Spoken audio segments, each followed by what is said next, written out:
Bismillahirrahmanirrahim. Assalamualaikum warahmatullahi wabarakatuh. Alhamdulillahi ala ihsani wa syukru lahu ala taufiqihi wa amtinani wa asyhadu an la ilaha illallah wahdahu la syarika lahu ta'ziman li sya'nih wa asyhadu anna Muhammadan abduhu wa rasuluhu da'ila ridwanih. Allahumma shalli alaihi wa ala alihi wa ashabihi wa ikhwani. Rekan-rekan sekalian di Muscat maupun di tempat yang lainnya yang dirahmati oleh Allah Subhanahu wa taala, kembali kita berusaha mendekatkan diri kita kepada Allah Subhanahu wa taala dengan mengenal nama-nama Allah yang terindah. Yang Allah Subhanahu wa taala berfirman, "Walillahil asmaul husna fad'uuhu biha." Sungguhnya milik Allah nama-nama terindah, maka berdoalah dengan nama-nama tersebut. Firman Allah, "Fad'uuhu biha," berdoalah kepada Allah dengan nama-nama tersebut. Doa di sini bisa diartikan dengan doaul mas'alah maupun bisa doaul ibadah. Artinya kita mengamalkan firman Allah, fad'uuhu biha, berdoalah kepada Allah dengan fad'uuhu biha bisa kita artikan dengan dua tafsiran. Tafsir pertama, maknanya berdoalah kepada Allah dengan menyebut nama Allah tersebut. Misalnya kita mengatakan Ar-Rahman irhamni, Ar-Rahim, ya Rahman rahmatilah aku. Itu kita berdoa dengan menggunakan nama Allah tersebut. Dan bisa juga maknanya fad'uuhu biha ai beribadalah kepada Allah dengan nama tersebut. Yani fa'buduhu biha, beribadalah kepada Allah dengan nama apa namanya? Dengan nama Allah tersebut. Misalnya kita mengatakan fad'uuhu biha, kita mengatakan misalnya kita meyakini bahwasanya Allah Maha kasih sayang sama kita. Sehingga kita senantiasa husnudzon kepada Allah Subhanahu wa taala dan tidak berburuk sangka kepada Allah Subhanahu wa taala. Maksud saya ketika kita mengenal nama-nama Allah, kita bisa beribadah kepada Allah dari dua sisi. Pertama, kita meminta kepada Allah dengan menggunakan nama tersebut. Kedua, kita meyakini kandungan nama tersebut dan kita yakin dalam kehidupan kita sehari-hari. Seperti Ar-Rahman dan Ar-Rahim. Ar-Rahim misalnya, kita bisa berdoa, ya Rahim irhamni, ya Maha Penyayang sayangilah aku. Di sisi lain kita bisa meyakini bahwasanya Allah Maha Penyayang sehingga kita tidak suudzon kepada Allah Subhanahu wa taala. Apapun yang menimpa kita, kita yakin di balik itu pasti ada hikmahnya karena Allah sayang kepada kita. Ini contoh beribadah dengan dua cara. Demikian juga nama-nama Allah yang lainnya. Nah, kita akan pada kesempatan kali ini kita akan bahas nama Allah Al-Ghalib. Artikan secara bahasa Arab, ghalaba yaitu mengalahkan atau mendominasi. Al-Ghalib boleh kita katakan yang maha mengalahkan atau mendominasi.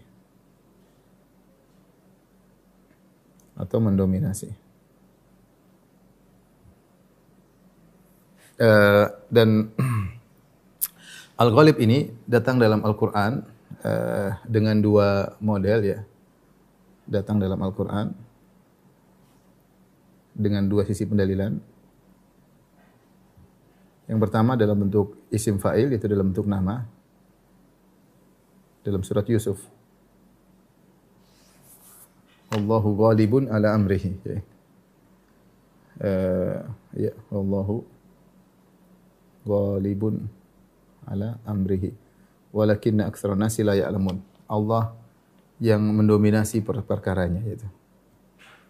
Allah yang mendominasi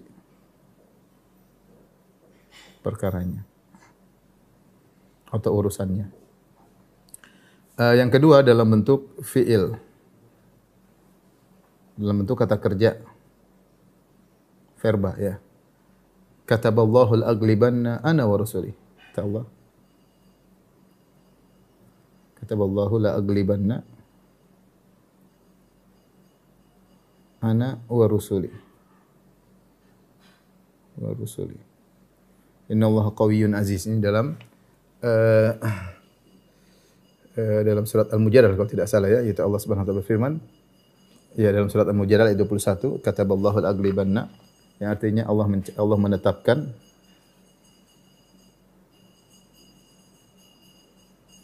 bahwasanya aku akan mendominasi. Aku akan mendominasi. Dan juga para rasulku.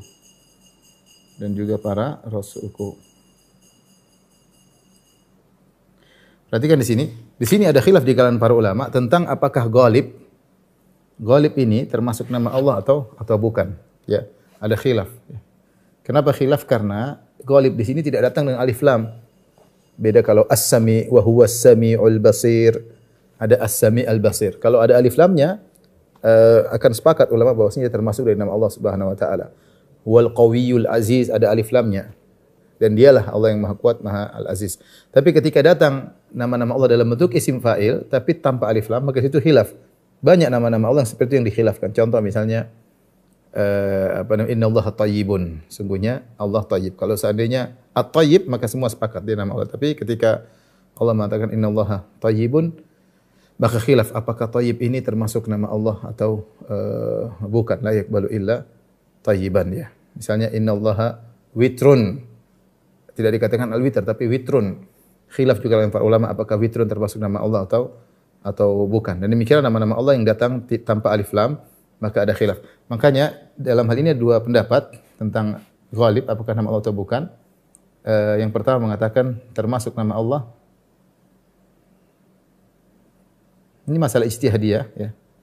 Di antara yang berpendapat demikian adalah Al-Qurtubi dalam kitabnya Al-Asna ya. Al-Qurtubi. Kemudian juga di antaranya dalam buku kita Fiqh Sunnah Syekh Abdul Razak hafizahullah taala.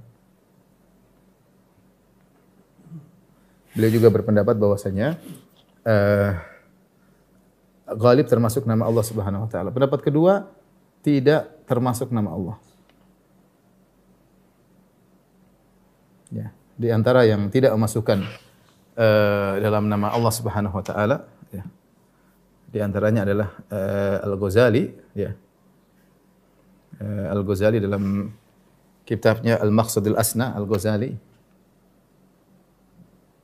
Kemudian juga Ar-Razi. Ar-Razi dalam kitabnya Syarah Al-Asmaul Husna tidak memasukkan Al-Ghalib dalam nama-nama Allah Subhanahu wa taala ya. Ala kulli hal, apakah dia termasuk nama Allah atau bukan, tetapi para ulama sepakat tentang kandungan maknanya. Allah adalah Al-Ghalib yang maha mendominasi. Tapi kita akan lihat secara bahasa apa makna Al-Ghalib. Kita akan bacakan perkataan para ulama tentang makna Al-Ghalib. Ya. Ibnu Jarir ketika mengomentari ya, surat Yusuf tadi, surat Yusuf ayat 21 ini, Yusuf 21. Ya. Yaitu Allahu ghalibun wallahu ghalibun al amrihi. Ya, yaitu wallahu mustawlin ala amri Yusuf. Allah Subhanahu wa taala menguasai perkara Yusuf. Yasusuhu wa yudabbiru wa yahutuhu. Yaitu Allah mengaturnya, ya, mensiasatinya dan melindungi Yusuf. Jadi Allah mendominasi perkara Yusuf. Jadi ghalib dimaknakan dengan mustawlin, yaitu yang menguasai. Al-Halimi ketika membahas tentang makna al-ghalib, dia berkata Al-Halimi ya, wa huwal balighu muradahu min khalqihi, yaitu Allah yang akan mencapai keinginannya dari urusan makhluknya. Ahabbu am karihu, terserah makhluk suka atau tidak suka, Allah akan mencapai tujuannya. Ya, wa hadhihi isyaratun ila kamalil qudrah wal hikmah wa annahu la yuqhar wa la yukhda. Ya. Bahwasanya Allah Subhanahu wa taala ini sebagai isyarat Allah maha sempurna kudrahnya, kekuasaannya dan maha sempurna hikmahnya. Jadi kalau Allah ingin sesuatu, pasti Allah akan mendominasi, pasti Allah yang menang. Terserah makhluk suka atau enggak suka, pasti Allah yang menang. Ini perkataan Al-Halimi. Al-Baghawi mengatakan bahwasanya Allahu ghalibun maksudnya yaf'alu ma yasha la yaghlibu syai', yaitu Allah melakukan apa yang Dia kehendaki dan tidak ada sesuatu pun yang mendominasi Allah. Wala yaruddu hukmahu raddun, dan tidak ada yang bisa menolak urusannya, yang bisa menolak keputusan Allah. Ya. Ini maknanya ghalib, yaitu melakukan apa yang Dia kehendaki dan tidak ada yang bisa menolak keputusannya. Oleh karenanya Ibnu Katsir ketika menafsirkan wallahu ghalibun ala amrihi, dia mengatakan fa'alu lima yasha, yaitu Allah melakukan apa yang Dia kehendaki. Terserah Allah. Tidak ada yang bisa ganggu, tidak ada yang bisa menghalangi, ya. La radda li hukmihi, tidak ada yang bisa menolak keputusannya. Dan As-Sa'di rahimahullah atau As-Sa'di rahimahullah ketika menjelaskan tentang makna ghalib, dia berkata, amruhu ta'ala nafidhun la yubtilu mubtil wa la yaghlibuhu mughalib. Perkara Allah pasti terlaksana, pasti tereksekusi. Semua keputusan Allah pasti tereksekusi.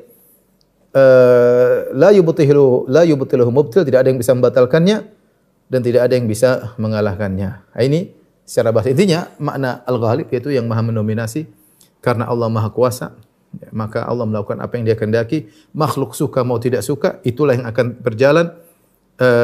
Keputusan Allah yang berjalan, bukan keputusan mereka, bukan keinginan mereka. Allah melakukan apapun yang Dia kehendaki. Tapi kita akan bahas sekarang ayat yang terkait dengan hal ini. Taib, di sini perhatikan kita bahas tentang surat Yusuf ya. Saya tarik ke sini. Wallahu ghalibun ala amrihi walakinna aktsaran nasi la ya'lamun. Ya. Atau kita buka catatan baru.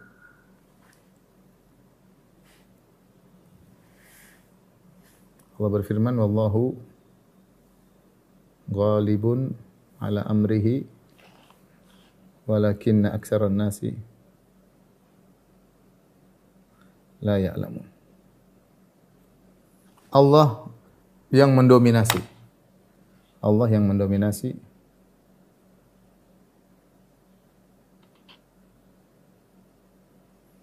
Ala amrihi, atas urusannya. Ya. Atas urusannya. Nah, nya di sini ada khilaf. Ada dua pendapat. Ada yang mengatakan nya di sini kembali kepada Yusuf. Ada yang mengatakan maksudnya Allah. Dua pendapat ya. Yusuf ini pendapat Ibnu Jarir at-Tabari dalam tafsirnya. Dia mengatakan Allahu ghalibun ala amrihi, Allah yang mengurusi, yang menguasai urusan Yusuf. Pendapat kedua, Allah, ini pendapat sebagian ahli tafsir yang lain, yaitu Allah yang ahli tafsir yang lain.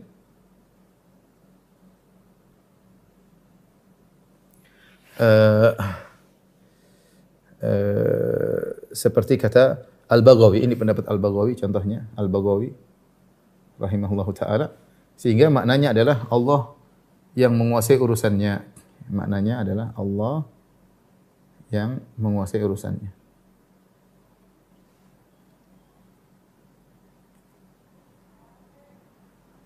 Urusan-urusannya.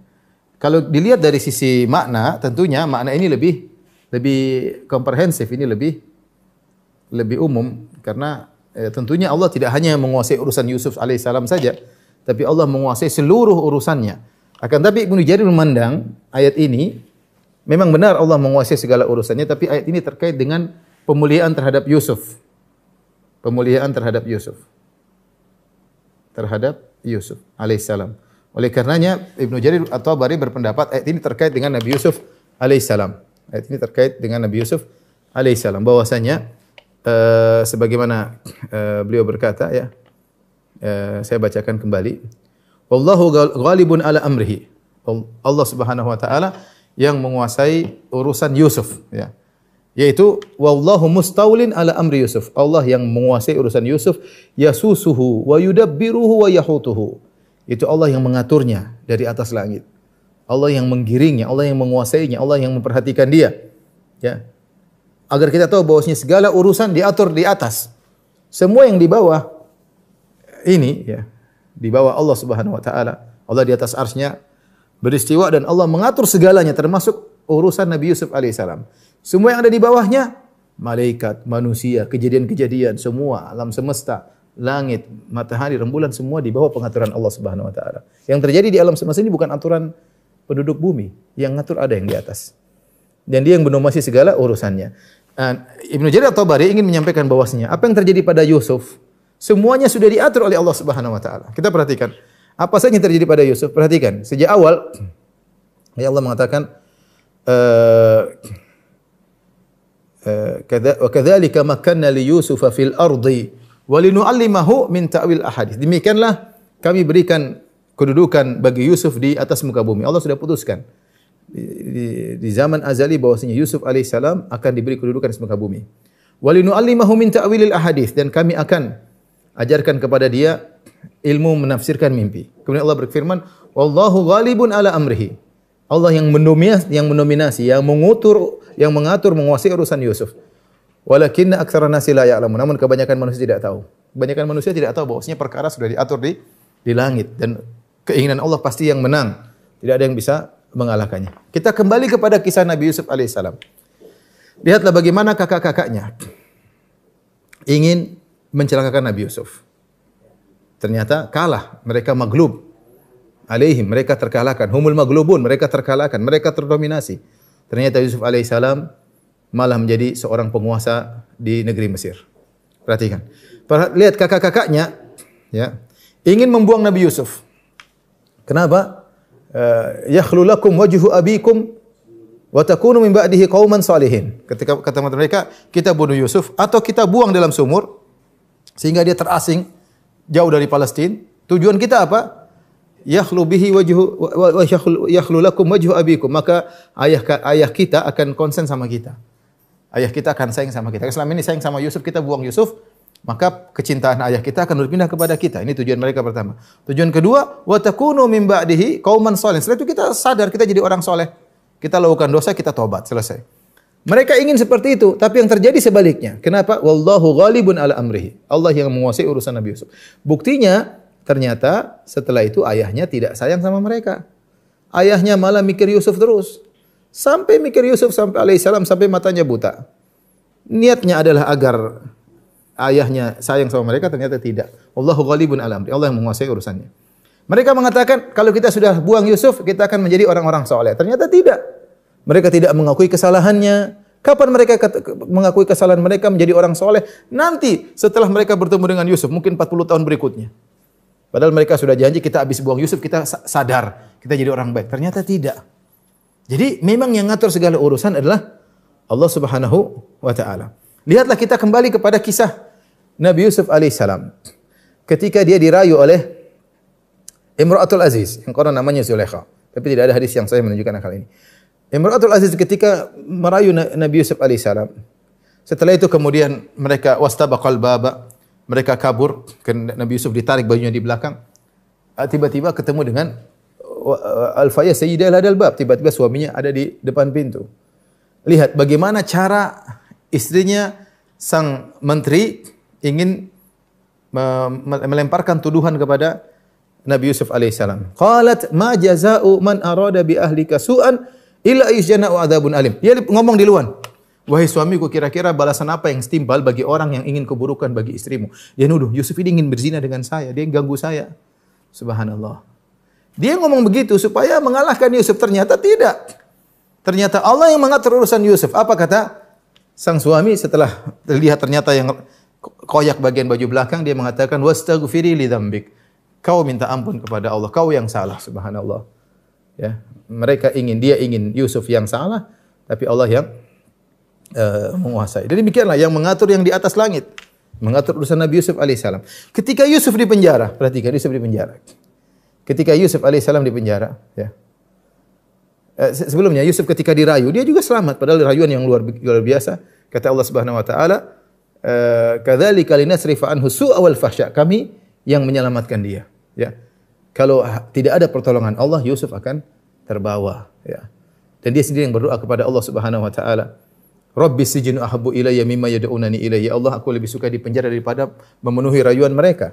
Wa illa tasrif anni kaidahunna. Kalau kau tidak selamatkan aku, ya Allah, tidak memelingkan gangguan mereka, asbu ilaihinna, aku akan condong kepada mereka, wa aku minal jahilin, aku akan berzina, aku akan melakukan kemaksiatan. Allah tolong Nabi Yusuf, urusannya Nabi Yusuf. Perhatikan dalam ayat berikutnya, ketika Yusuf alaihissalam di penjara, kemudian dia menafsirkan mimpi. Ada dua orang minta ditafsirkan mimpi. Yang satu kata Nabi Yusuf akan dibunuh, yang satu akan selamat. Maka Nabi Yusuf berkata, qala lilladzi dhanna annahu najim minhum adhkurni 'inda rabbik. Yusuf berpesan, wahai sang orang yang satunya ini akan selamat, jangan lupa nanti kalau kau jadi pelayan raja, kau sebut-sebut aku di depan raja. Sebut-sebut aku supaya aku dibebaskan. Ternyata Yusuf ingin dibebaskan, tidak bisa. Allah punya kehendak lain. Orang yang selamat tadi lupa.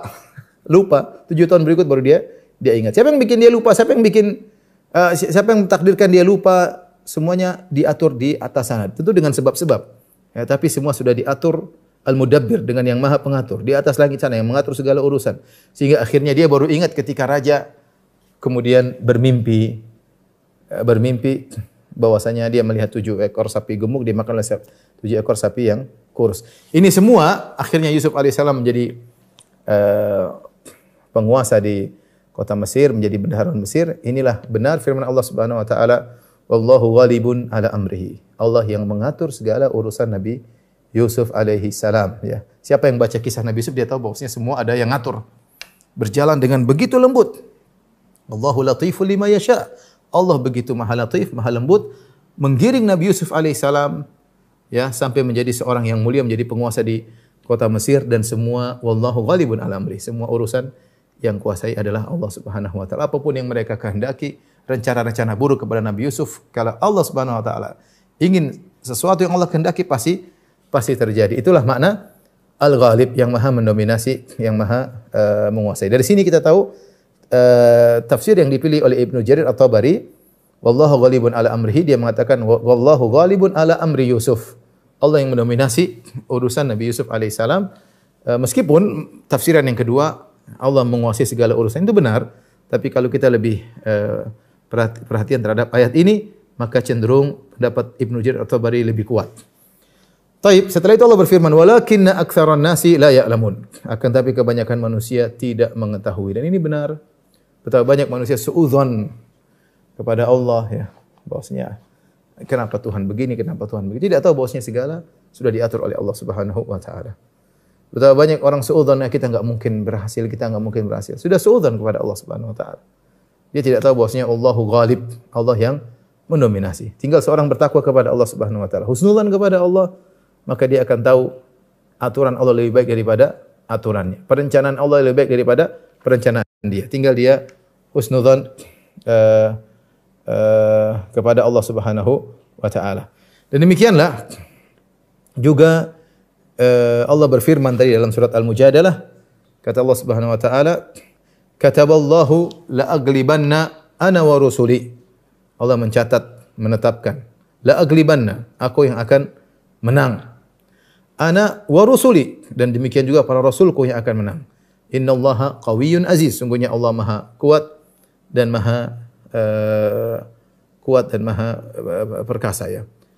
Lihatlah apa yang terjadi kepada para nabi. Lihat Nabi Musa alaihissalam. Fir'aun ingin bunuh Nabi Musa. Anak-anak sejak kecil, kemudian kalau anak laki-laki lahir dibunuh. Ya, setiap anak ada wanita ingin melahirkan ditungguin oleh anak buah Fir'aun. Kalau lahir laki-laki langsung dibunuh. Kalau perempuan dibiarkan hidup. Ternyata ketika mereka sedang mengadakan sensus dan kemudian memeriksa wanita-wanita yang melahirkan, ternyata luput.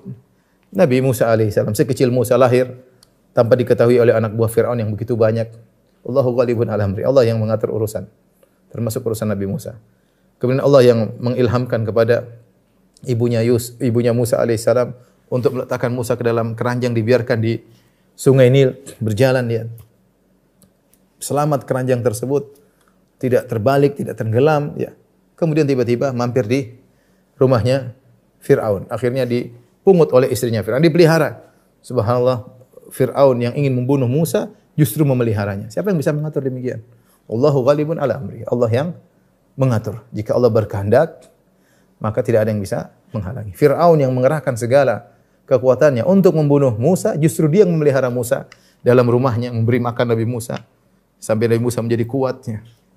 Dan semuanya di bawah pengaturan Allah Subhanahu wa taala. Sampai akhirnya Allah tenggelamkan Fir'aun dan bala tentaranya dalam Laut Merah.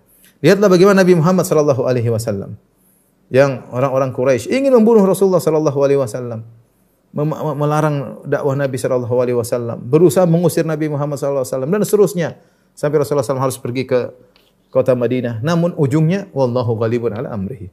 Mereka akhirnya kalah, mereka akhirnya tunduk. Justru Allah Subhanahu wa taala menjadikan Nabi Muhammad SAW menguasai kota Mekah, menaklukkan kota Mekah. Orang-orang Quraisy semua tunduk, bukan cuma Quraisy, bahkan seluruh jazirah Arab tunduk kepada Nabi Muhammad SAW. Hanya seorang pemuda yang tadinya sederhana, ya, kemudian dengan kesederhanaannya, dengan ketakwaannya akhirnya menguasai seluruh jazirah Arab. Bukan cuma itu, bahkan kemudian kekuasaannya melebar sampai menguasai Persia dan Romawi. Kenapa? Wallahu ghalibun ala amrihi. Bahwasanya Allah Subhanahu wa taala yang menguasai segala urusannya. Apapun makar yang mereka lakukan, ya. Wa makaru makran wa makarna makran. Mereka punya makar, mereka punya konspirasi. Kata Allah, konspirasi kami lebih hebat. Wallahu ghalibun ala amrihi. Allah Subhanahu wa taala yang mendominasi segala urusan. Ini kira-kira ikhwan dan akhwat yang rahmatillah Subhanahu wa taala makna ghalib, yaitu Allah yang maha mendominasi, ya. Dari sini ada beberapa faedah keimanan yang bisa kita ambil, ya. Seorang, ya, senantiasa husnudzon kepada Allah Subhanahu wa taala. Bahwasanya jika dia bertakwa, jika dia minta pertolongan kepada Allah Subhanahu wa taala, maka perkara Allah yang akan menang. Ya. Tinggal dia perbaiki ketakwaannya, bersabar menjalankan syariat Allah Subhanahu wa taala, tidak tergesa-gesa, terus meminta kepada Allah Subhanahu wa taala, maka yang menang adalah keputusan Allah Subhanahu wa taala. Ya, yang menang adalah keputusan Allah Subhanahu wa taala.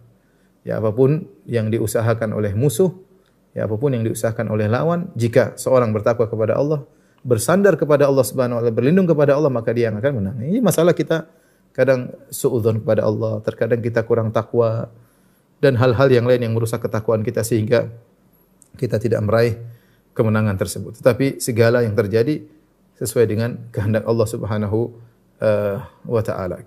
Kemudian yang berikutnya di antara faedah keimanan, ya, bahwasanya ketika terjadi sesuatu, apapun yang menimpa, kita sudah berusaha semaksimal mungkin, ternyata tidak berhasil, kita bilang wallahu ghalibun ala amri. Allah yang mendominasi. Semua keputusan di tangan Allah Subhanahu wa taala. Saya berkehendak, engkau berkehendak, tapi yang berjalan adalah kehendak Allah Subhanahu wa taala. Maka saatnya kemudian kita husnudzon kepada Allah. Ketika kita ditimpa dengan sesuatu yang tidak kita sukai, setelah kita berusaha semaksimal mungkin, yakinlah di sana ada pengatur, al-mudabbir. Di atas langit sana ada yang mengatur urusan kita. Dan Allah mengurus kita secara detail. Ini sering saya sampaikan. Allah tidak hanya mengurus Nabi Yusuf alaihissalam, tidak hanya mengurus Nabi Musa alaihissalam. Setiap hambanya diatur secara detail. Siapa yang bertakwa kepada Allah Subhanahu wa taala, berusaha semaksimal mungkin, ternyata apa yang dia inginkan tidak sesuai dengan yang real yang terjadi, yakinlah itu adalah keputusan Allah.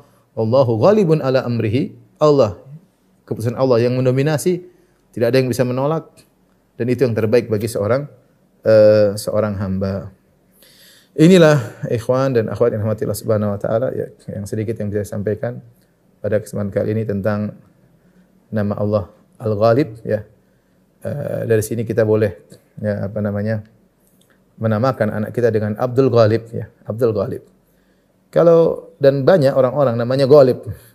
Salah seorang guru saya juga namanya Ghalib. Kalau Ghalib saja tanpa alif lam, nama seorang tidak mengapa, tetapi tentunya yang maha mendominasi adalah Allah Subhanahu wa taala.